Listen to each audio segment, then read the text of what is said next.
afternoon, ladies and gentlemen. My name is Iliana Magra, and here are the top headlines of the day in Greece. Prime Minister Kyriakos Mitsotakis accused the opposition of launching a witch hunt against the government during a heated parliamentary debate on the House's role in investigating the disgraced OPKP agency responsible for dispersing EU farm funds. The Greek Premier defended the government's proposal for an investigation into OPKP going back 25 years, which is being opposed by the bulk of the opposition, who are demanding a preliminary inquiry into the findings submitted to Parliament by the European Public Prosecutor's Office. In those files, two former agriculture ministers under the governing New Democracy Party have been implicated. Mr. Mitsotakis accused the opposition of seeking to limit the issue to the years of the current administration.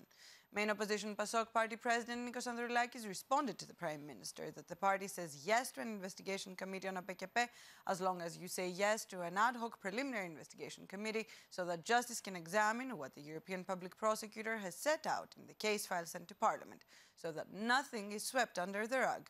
But you made your choice, he told the Prime Minister, arguing that he chose darkness.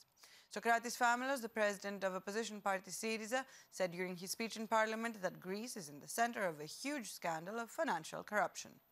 In related news, 7 defendants have been found guilty of misdemeanor fraud in the OPKP case by a single-member appellate court in northern Greece.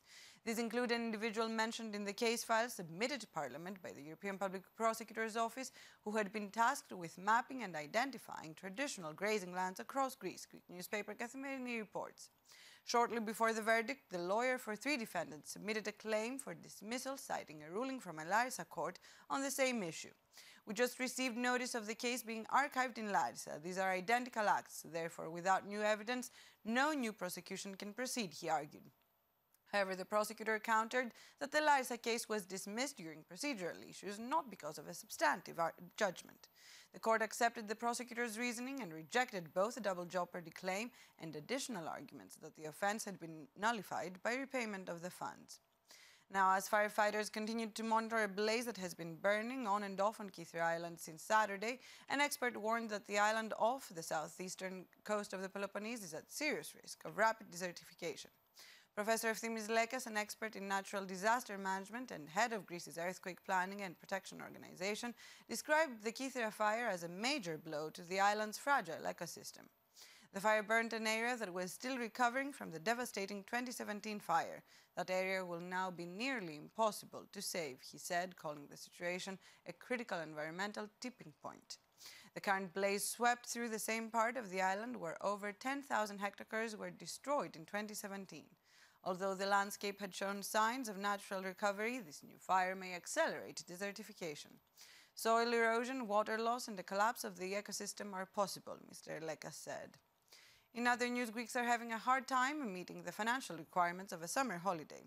According to a new survey by startup Plum in collaboration with Palmos Analysis, half of the respondents have cancelled summer vacations for financial reasons, with 32% having done so more than once. At the same time, almost 3 in 10 don't prepare a budget for their summer outings in advance, a possible indication that for many, financial planning for vacations seems unnecessary when they struggle to cover even their basic monthly needs as living costs rise. But as Greeks are opting out of holidays, tourists are coming in. International air arrivals increased by 5.7% in the period of January to June 2025, according to data from the Institute of the Greek Tourism Confederation. Data showed a total of 10.3 million arrivals, while only in June 4 million arrivals were recorded, representing an increase of 5.4% compared to June 2024. Most international air arrivals were registered on Crete, the Dodecanese and the Ionian Islands. And that's all for today. Tune in again tomorrow for Greece's first English languages bulletin, and have a good afternoon.